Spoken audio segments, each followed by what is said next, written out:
हाथों को उठा के कहो, आज जो कुछ मैं सुनूंगा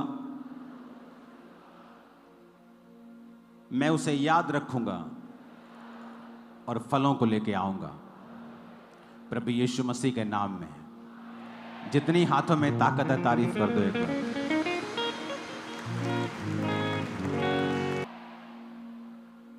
एक बात याद रख के इसको अपने घरों पे लिख के रखने की कोशिश करो कि इस धरती के ऊपर आप कितना इस्तेमाल होंगे ये परमेश्वर के ऊपर निर्भर नहीं करता है। क्या कहा मैंने? लोग बोलते हैं कि परमेश्वर इस्तेमाल करता है किसी को ज्यादा किसी को कम, लेकिन मैं आपको बता रहा हूं कि परमेश्वर ये डिसाइड नहीं करता है आप कितना इस्तेमाल होंगे इस धरती के ऊपर, ये परमेश्वर डिसाइड नहीं करता है। ये आप लोगों की नॉलेज, प्रैक्टिकल नॉलेज, सिर्फ थ्योरी नहीं, एपिग्नोसिस प्रैक्टिकल नॉलेज, परमेश्वर के वचन की सही शिक्षा निर्धारित करती है कि आप कितना परमेश्वर के द्वारा इस्तेमाल किए जाएंगे। क्योंकि वचन ऐसा कहता है कि मैं किसी का भी पक्षपात नहीं करता हूं, लेकिन साइकिल साइकिल का काम करता है, गाड़ी गाड़ी का काम करती है और हवाई जहाज का काम करता है। तो आप अपने आप को साइकिल भी बना सकते हैं, कार भी बना सकते हैं और हवाई जहाज भी बना सकते हैं। मायने यह करता है कि आपके अंदर जो क्राइस्ट की प्रैक्टिकल नॉलेज है। कई बार आप इंटरनेट पे कुछ सुनते हैं, आप किसी के मुंह से कुछ सुनते हैं और आप उसे सच मान लेते हैं। पौलुस भी जब प्रचार करता था, पौलुस, उससे ऊपर कोई प्रेरित नहीं है बाइबल में जिसने इतनी पत्रियां लिखी, पूरा यूरोप चेंज कर दिया, तुर्की में हर जगह उसने प्रचार किया। उसके और पतरस के जैसा काम किसी ने नहीं किया। याकूब, यूहन्ना, ये 4 लोग थे सबसे ज्यादा काम करने वाले।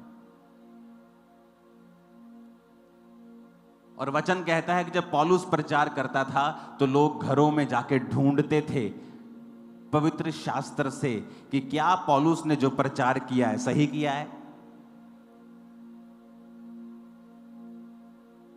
क्योंकि वचन की शिक्षा ही है जो आपकी कैपेसिटी को बढ़ा देती है।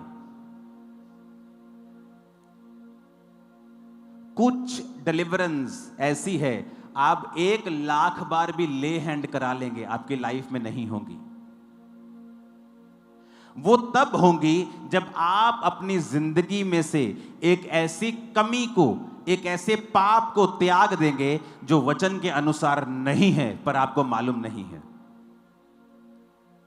और जैसे ही आपको सही वचन मिलता है और आप उस चीज को त्याग देते हैं, वो डिलीवरेंस जो ले हैंड से नहीं हो रही थी, प्रेयर से नहीं हो रही थी, ऑटोमेटिकली आपकी लाइफ में एंटर कर जाएगी। सेम डे, सेम पल, सेम मोमेंट।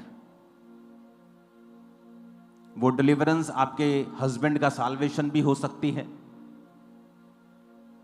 आपकी उस बेटी की साल्वेशन हो सकती है जो खुदा से दूर है, पाप में है। आपके फाइनेंस की साल्वेशन, छुटकारा हो सकता है जो कर्जे में है। It can be any deliverance, कुछ भी छुटकारा है जो आपके कई आदतों के साथ जुड़ा हुआ होता है। और इंसान अपनी आदत किसी के कहने पे नहीं छोड़ता जब तक उसे परमेश्वर नहीं कहता ये मुझे मालूम है। जब उसे ये मालूम हो जाता है कि ये प्रभु चाहता है कि मैं ना करूं, फिर वो छोड़ देता है। तो आज जब आप वचन को सुनेंगे, क्योंकि पवित्र आत्मा से भरपूर होने से पहले हमें यह समझना होगा कि पवित्र आत्मा इस धरती के ऊपर कैसे कार्य करता है। बाइबल कहती है पिता ने कहा उजाला हो जाए तो उजाला हो गया, लेकिन कैसे हुआ यह नहीं पता। लिखा पवित्र आत्मा जल के ऊपर मंडलाता था और जैसे ही उसे पिता का वचन मिला, आत्मा ने वचन लिया और उजाला कर दिया। जहां भी आपकी लाइफ में आपको उजाला चाहिए, वहां 2 चीजें होनी चाहिए। एक, पिता का लिखा हुआ वचन, और दूसरा पवित्र आत्मा आपकी लाइफ के अंदर। और पवित्र आत्मा आपकी लाइफ के अंदर उतना ही काम करता है जितना आप उसे अलाउ करेंगे, जितना आप उसके साथ कोऑपरेट करेंगे, जितना आप वचन की बुद्धि, वचन की शिक्षा और वचन के द्वारा अपने माइंड को एक्सपेंड करेंगे, पवित्र आत्मा भी उसी रीति से आपकी लाइफ में उतना ही काम करेगा। तो पवित्र आत्मा से भरने से पहले आपको पवित्र आत्मा की शिक्षा भी होनी चाहिए और आप पवित्र आत्मा के कामों के प्रति ओपन होने चाहिए। मैंने बहुत बार देखा है पवित्र आत्मा के कामों के ऊपर पास्टर्स के द्वारा ही स्टॉप लगा दिया जाता है। आज हम वाइट कपड़ों में आए हैं, हो सकता है परमेश्वर ने मुझे वाइट कपड़े डालने के लिए बोला हो, लेकिन इसका मतलब यह नहीं है कि सब वाइट कपड़े डालेंगे। लेकिन मैं उस डॉक्ट्रिन को जो मुझे पर्सनल मिली है लोगों के ऊपर थोप दूंगा, तो मैं पवित्र आत्मा के कामों को रिस्ट्रिक्ट कर देता हूं। बहुत सारे लोग हैं जो मेकअप के खिलाफ हैं, ओवर मेकअप के खिलाफ है चर्च। ओवर मेकअप, लेकिन अगर आप फॉरेन में चले जाएंगे तो नॉर्मल लेडीज मेकअप करती, लेकिन हो सकता है आपको किसी जन को परमेश्वर ने मेकअप करने को मना कर दिया हो, लेकिन उसको किया है, दुनिया को नहीं किया है। अपनी पर्सनल शिक्षा को आप दुनिया के ऊपर थोप नहीं सकते हैं। एक अन्य जाति औरत जो परमेश्वर में आई है, अगर वो बिना मेकअप के व्हाइट सूट डाल ले तो इमेजिन करो वो उस अन्य जाति घर में कैसी लगेगी, और क्या उसके उस प्रभाव को, उस रूप को देखकर क्या उसका बाकी घराना परमेश्वर में आएगा? नहीं, वो उसको पागल समझेगा। तो परमेश्वर ने कहा है ऐसा कोई भी कार्य मत करो जिससे मेरे काम में रुकावट हो। पुराने नियम में जब परमेश्वर ने अपने दास मूसा को चुना, तो मूसा के जैसा सामर्थ्य पुराने नियम में आपको कोई दिखेगा नहीं। चाहे वो चट्टान में से पानी निकालना हो, समुद्र को दो भाग करना हो, अपनी छड़ी को उठाकर विपत्तियां लेके आना हो, राजा को हराना हो, 20 लाख लोगों की अगुवाई करनी हो, उसके जैसा माइटी मैन ऑफ गॉड आपको नहीं दिखता। वचन कहता है निर्गमन 15 उसकी 23 आयत में लिखा, जब वो मारा नामक एक स्थान पर पहुंचे तो वहां का पानी खारा था और वो पी नहीं सके, उसका नाम मारा पड़ गया। ये कहकर वो मूसा के खिलाफ बकबक करने लगे कि हम क्या पिएं। तब मूसा ने यहोवा की दुहाई दी और यहोवा ने उसे एक पौधा बतला दिया और उसने उसे पानी में डाला और वो पानी मीठा हो गया। वहीं यहोवा ने उसके लिए एक विधि और नियम बनाया और ये कहकर उनकी परीक्षा की, यदि तू अपने परमेश्वर का वचन तन मन से सुने, आप आगे घर जाके पढ़ लेना। अब यहां पर मूसा है, कोई आम विश्वासी नहीं है जिसको पास सामर्थ नहीं है, छड़ी नहीं है, अथॉरिटी नहीं है, वरदान नहीं है, गिफ्ट नहीं है। ये एक ऐसा परमेश्वर का दास है जिसने लाल समुद्र दो भाग कर दिया, जिसने राजा के सामने राजा की लकीरें निकाल दी, जिसके राजा उसके सामने लकीरें निकालने पे मजबूर हो गया। पहलोठे मारे गए, औलों की वर्षा हुई, अंधेरा छा गया, कुटकियां आई, डांस आए, क्या कुछ उनके साथ नहीं हुआ। इतना माइटी मैन ऑफ गॉड परमेश्वर के सामने प्रार्थना करता है और परमेश्वर उसे क्या कहता है, इस गंदे पानी में, इस खारे पानी में मैं तुझे एक पौधा बदलाता हूं, ये पौधा इसमें डाल देना और पानी मीठा हो जाएगा।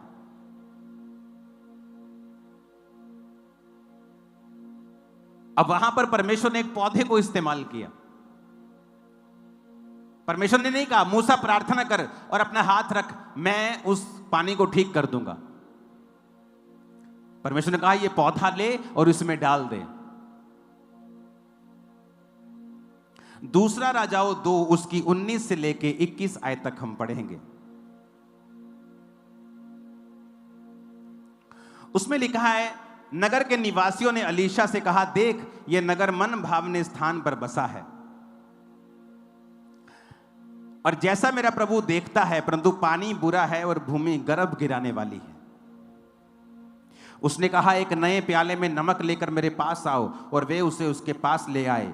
वह जल के सोते के पास निकल गया और नमक डालकर कहा, यहोवा यो कहता है, मैं ये पानी ठीक कर देता हूं, जिससे वह कभी मृत्यु या गर्भ गिराने का कारण ना होगा।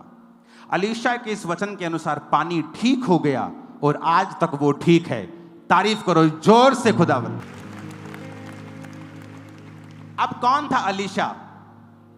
Another mighty man of God, नदी को 2 भाग करने वाला, बड़े बड़े मिरेकल्स करने वाला, मुर्दों को जिंदा करने की सामर्थ्य उसके अंदर थी। और उसको उसके लोग कहते हैं ये पानी बहुत बुरा है, खारा है। तो जब हम पानी पीते हैं तो लेडीज का अबॉर्शन हो रहा है, मिसकैरेजेस हो रहे हैं। उसने कहा एक नए प्याले में नमक लेके आओ। आपको क्या लगता है अलीशा ने ऐसा क्यों कहा? क्या अलीशा अगर अपने आप से कहता तो क्या वो पानी चंगा होता? कभी नहीं चंगा होता। क्या मूसा अगर अपने आप से कहता कि फलाना पौधा इसके अंदर डाल दो पानी ठीक हो जाएगा, क्या वो होता? कभी नहीं होता। वो एक ऐसे प्रभु के जन थे जिनको पवित्र आत्मा अगुवाई करता था। अब यहां पर कोई मूर्ख कहे कि नहीं नहीं एलीशा को प्रार्थना करनी चाहिए थी, ये क्या है बाबों का काम, नया प्याला ले आओ, नमक ले आओ। जब पवित्र आत्मा कार्य करता है वो तुम्हें पूछ के नहीं करता, वो तोता नहीं है, वो आत्मा है खुदा का, जैसे करना चाहता है वैसे करता है। तुम उसको डिब्बे में बंद करना चाहते हो, इसीलिए आज लोग उस लेवल पे नहीं जा पाते जो परमेश्वर उनके जीवन में चाहता है। यहां पर वो माइटी मैन ऑफ गॉड है, क्या ले हैंड नहीं कर सकता उसके ऊपर, पानी के ऊपर? क्या प्रार्थना करके ठीक नहीं कर सकता? कहता नए प्याले में नमक लेके आओ। लोगों को लगता है जब आप बाबाओं के पास जाते हैं आपको कुछ देते हैं, लोगों को लगता है कि ये बाबा कल्चर है, मसीह में ऐसा नहीं होना चाहिए। अरे उल्टा है, ये मसीह ऐसा होता था, मसीह लोग करते थे, उन्होंने कॉपी की है, क्योंकि शैतान हमेशा कॉपी करता है। वो ओरिजिनल को देखता है, सब चीज कॉपी कर लेता है।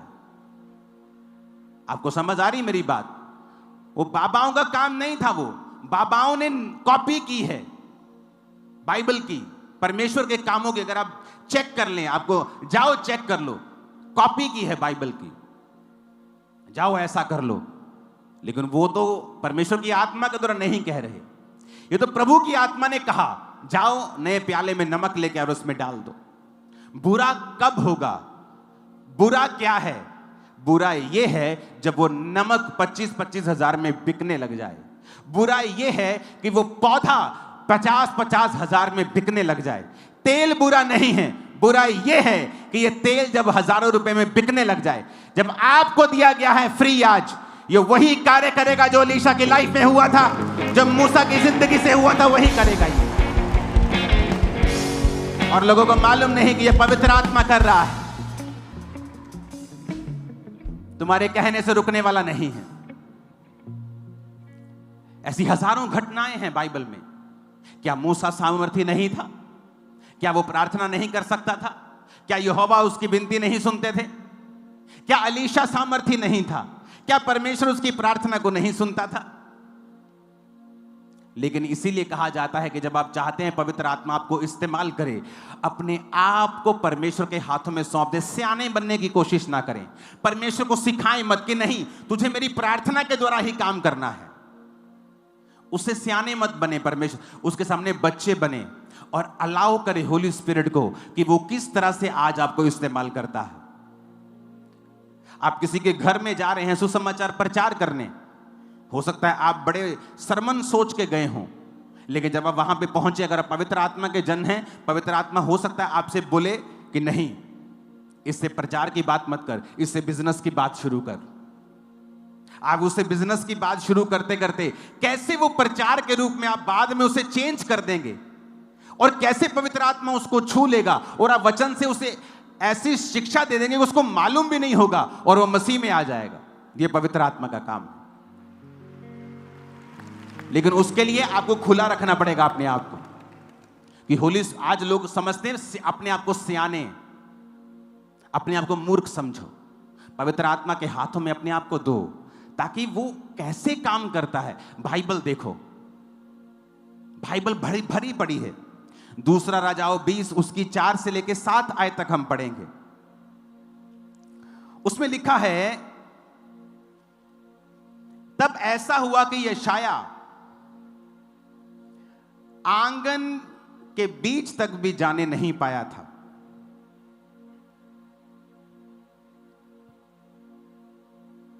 हालेलुया। तो यह वचन उसके पास यहोवा का पहुंचा। यशाया गया हिजकिय्याह नबी के पास, तेरी मौत आ गई है, अपने घराने में आज्ञा दे, जिसको जो प्रॉपर्टी देनी है दे दे। प्रभु कहता है कि जो बीमारी तुझे हुई है इससे तू मर जाएगा।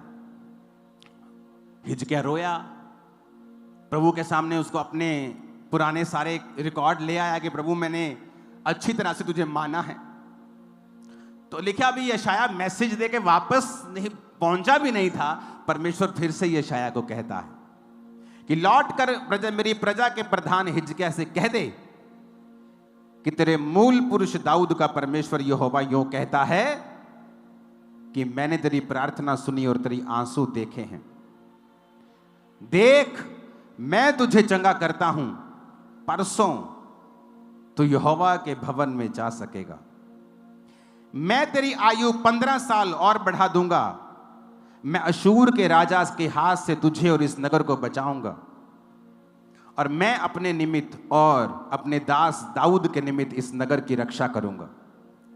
तब यशाया ने कहा, अंजीर की एक टिकिया ले और उसे लेकर अपने फोड़े पे बांध। तब वो चंगा हो गया। अब रोक सकते हो पवित्र आत्मा को? रोक सकते हो पवित्र आत्मा को? यशाया कहता, अंजीर की एक टिकिया ले। उसे कैंसर का फोड़ा था, आम फोड़ा नहीं था। कोई आम फोड़े से मरता थोड़ी है, वो मर रहा था, डेथ बेड के ऊपर था। प्रार्थना की, मन खोला, रो रो कर प्रेयर की, पास्ट बताया, प्रभु मैं तेरे साथ वफादार रहा हूं। अभी यशाया वापस पहुंचा नहीं, प्रभु ने कहा वापस जा फिर से। अरे प्रभु अभी तो मैं आया हूं। नहीं, फिर वापस जा और उसे बता मैंने उसके आंसू देखे, प्रार्थना सुनी, उम्र को 15 साल बढ़ा दूंगा। और यशाया ने कहा, अंजीर की एक टिकिया लेकर अपने फोड़े पे बांध ले, और लिखा तू ठीक हो जाएगा। और वो ठीक हो गया और परसों यहोवा के भवन को चला गया। अब यहां पर भी बहुत से ज्ञानी आएंगे आपको ज्ञान देने के लिए कि यशाया अगर सामर्थी है, प्रभु का असली भविष्यद्वक्ता है, तो उसने प्रार्थना करके उसको चंगा नहीं किया। अरे तुम्हें क्या लेना देना जैसे परमेश्वर काम करना चाहे? तू क्या परमेश्वर का वकील है? तुझे क्या लेना देना? तू ये मत कह प्रभु ऐसे ऐसे कर, तू ये कह प्रभु मैं मौजूद हूं, मुझे इस्तेमाल कर, जैसा तू चाहे वैसा इस्तेमाल कर। हालेलुया। जब आप पवित्र आत्मा के प्रति खुले होंगे कि पवित्र आत्मा किसी भी रीति से आपको यूज कर सकता है, आप जज नहीं कर रहे होंगे, तब होली स्पिरिट आपकी आईज को ओपन करेगा, आपके माइंड को ओपन करेगा, आपकी कैपेसिटी को बढ़ाएगा, और आप जो कर रहे हैं उससे कई गुना ज्यादा कर पाएंगे अपनी लाइफ में। हालेलुया। जब पवित्र आत्मा आपसे बात करता है, एक्चुअल में आप तब एक्सपेंड करते हैं। बात समझ आ रही है? वचन पे ध्यान देना। फिर से अपने पड़ोसी को बोलो, पवित्र आत्मा जैसा चाहे वैसा कार्य करता है, जैसा लोग चाहते हैं वैसा नहीं, वो वैसा कार्य करता है जैसा वो चाहता है। आमीन। तो कोशिश करनी है आपको कि पवित्र आत्मा आज जब आप मांगेंगे, होली स्पिरिट आप मुझे छुएं, मुझे भरें, मुझे अनॉइंटिंग दें, मुझे वरदान दें, तो उससे पहले आपको मालूम होना चाहिए कि होली स्पिरिट किसी का बंधा हुआ नहीं है। आप अपने आप को, अपने माइंड को, अपनी स्पिरिचुअल शिक्षा को एक्सपेंड कर लें, ताकि जब वो आपको छुए आप अनलिमिटेड ग्रेस के साथ इस्तेमाल हो। आप बोलेंगे आपने तो सारी पुराने नियम की बातें की हैं, नया नियम में ऐसा कब होता था? तो वचन कहता है, यूहन्ना 9 उसकी 5 से लेके 7 आयत तक हम पढ़ेंगे। मरकुस 6 उसकी 12 और 13 आयत को हम पढ़ेंगे। पहले हम यूहन्ना के उस वचन को पढ़ेंगे। जब तक मैं जगत में हूं तब तक जगत की ज्योति हूं। जीसस ऐसा कह रहे हैं। यह कहकर यीशु मसीह ने भूमि पर थूका और उस थूक से मिट्टी सानी और वो मिट्टी उस अंधे की आंखों पर लगाकर उससे कहा, जा शीलो के कुंड में धो ले। शीलो का अर्थ भेजा हुआ है। और उसने जाकर धोया और देखता हुआ लौट आया।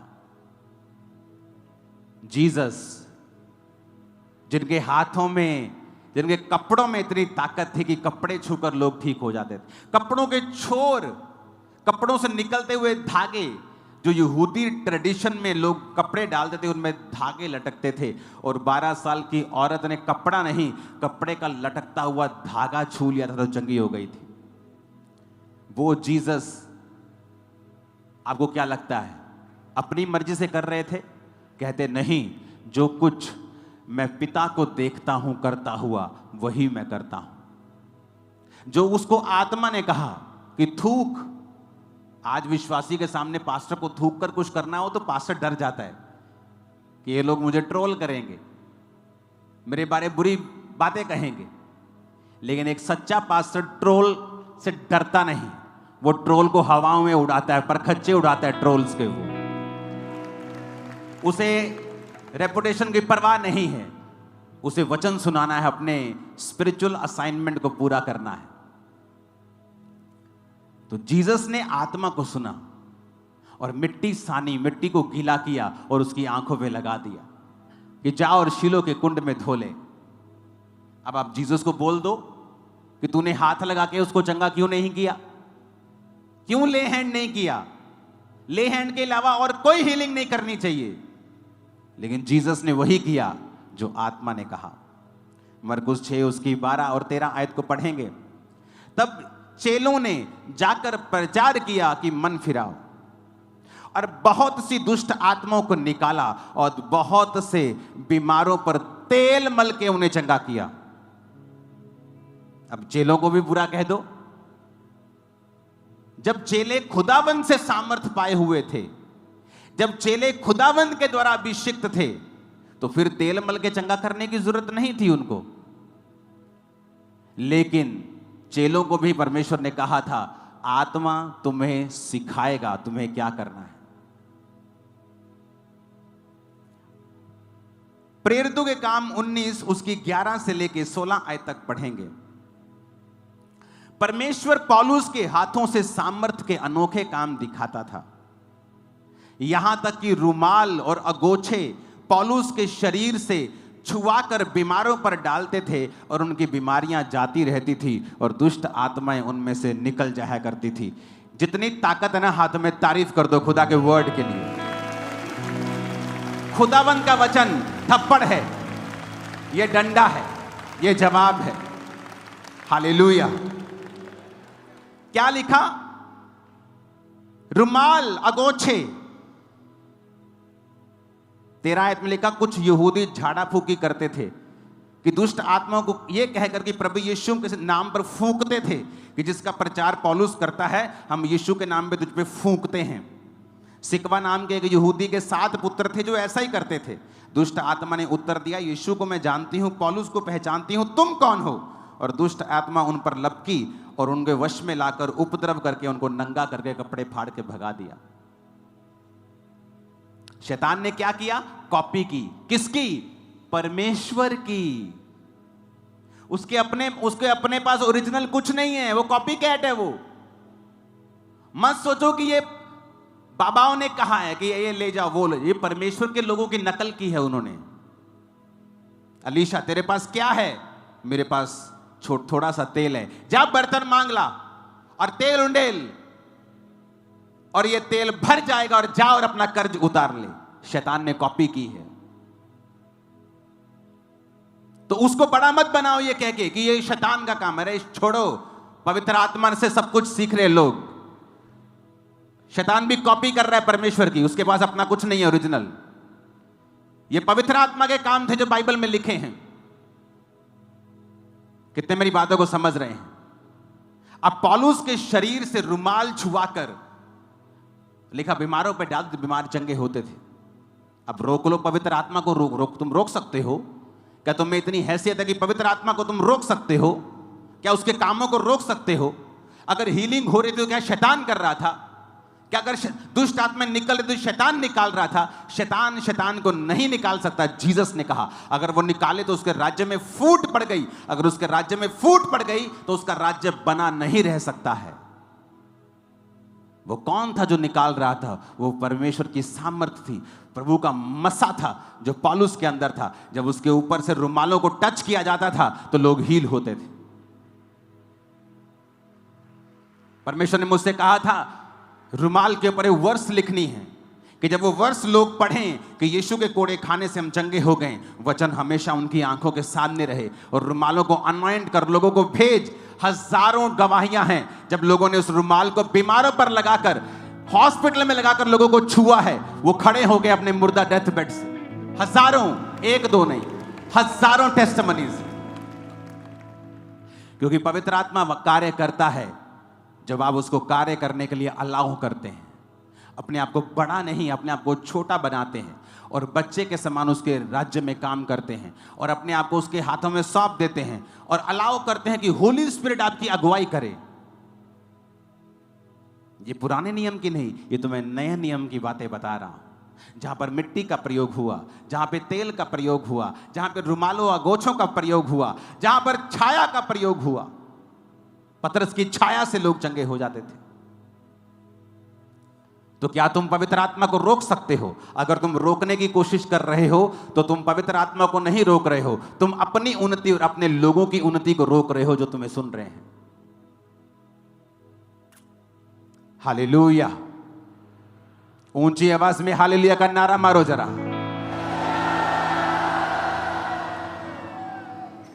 मुझे आज भी याद है जब मैं ऐसी सभाओं में होता था, सब कुछ भूल जाता था मैं।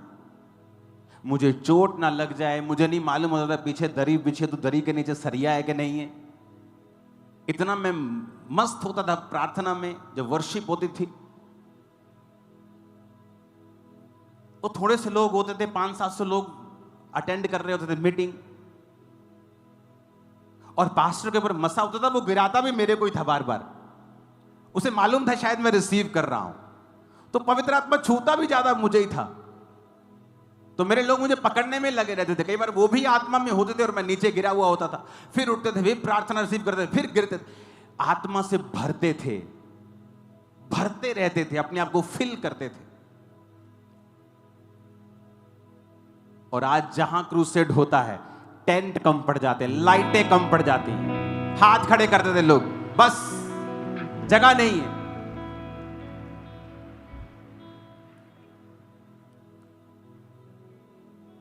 देखो, इंटरनेट पे देखा करते थे ऐसी फोटोएं और बोलते थे वाओ, इंटरनेट पे देते थे ऐसी फोटोएं कि खुदा अपने दास को कैसे इस्तेमाल कर रहा है, और खुद भरते थे आत्मा से। कोई परवाह नहीं होती थी। वहां लड़कियां भी होती थी, लड़के भी होते थे। लड़कियां क्या सोचेंगी, लड़के क्या, कोई परवाह नहीं होती थी। आप तो वर्शिप भी बड़े आराम से करते हो। वर्शिप भी हम नाच के करते थे, तालियों के साथ नाच के, झूम के गिरते थे हम लोग। मालूम थोड़ी था कि ऐसा होगा फ्यूचर में, ये थोड़ी पता था, ये मालूम नहीं था। तो पवित्र आत्मा को काम करने दो, उसे मत सिखाओ, उसका टीचर मत बनो, उसका स्टूडेंट बनो। अपने बाप को मत सिखाओ, सीखो अपने बाप से। पवित्र आत्मा हमारा बाप है, हमारा मालिक है। वो जानता है, और वो जानता है हमें कैसे इस्तेमाल करना है। सीखो वचन से। वचन क्या कहता है? अगर वचन जो कहता है उसको सीखो, वचन से पढ़ो। पवित्र आत्मा ने लोगों को, अपने चेलों को किस तरह से इस्तेमाल किया। उसने एक ही तरह से हर तरफ, हर जगह, हर टाइम इस्तेमाल नहीं किया लोगों को। इसलिए तो वो परमेश्वर है। वो रेपुटेशन का परमेश्वर बन जाता तब तो फिर तो आपको परमेश्वर की जरूरत नहीं। आपको पता है कि इस तरह से लोग चंगे होंगे, मैं जाकर ऐसा कर दूंगा। आपको तो प्रभु की गाइडेंस की फिर जरूरत ही नहीं है। लेकिन दाऊद को हर बार प्रभु बताता था, इस बार पीछे से जाना, इस बार आगे से जाना, इस बार साइड से जाना, इस बार ऐसे जाना, इस बार टुकड़ियों में जाना। हर बार अलग बताता था। आप सेवा में एक ही जब रूल पकड़ लेते हैं, आप अपने आप को लिमिटेड कर लेते हैं। वचन से पवित्र आत्मा आपको कई चीजें बोल सकता है। मुझे आज भी याद है जब पास्टर बेनी हिन को मैं देखता था, जब मैं 2004 में 5 में प्रभु में आया, तो जब वो प्रचार कर रहे होते थे तो मेरी बॉडी में गर्माहट फील होती थी। और मुझे तब मालूम नहीं होता था कि मैं पेट में गर्म क्यों लग रहा है, बाकी जगह ठंडा है। ऐसा लगता कि ऐसे ही हो रहा है, कुछ खाया पिया होगा। लेकिन जैसे जैसे मैं आत्मा में बढ़ा और सेवकाई में बढ़ा, तो मुझे समझ आई कि प्रभु मुझे छू रहा था, पवित्र आत्मा मुझे टच कर रहा था। तब मुझे समझ आती कि पवित्र आत्मा की वो किसी भी तरह से इस्तेमाल, वो टीवी के माध्यम से हील कर सकता है। हालेलुया।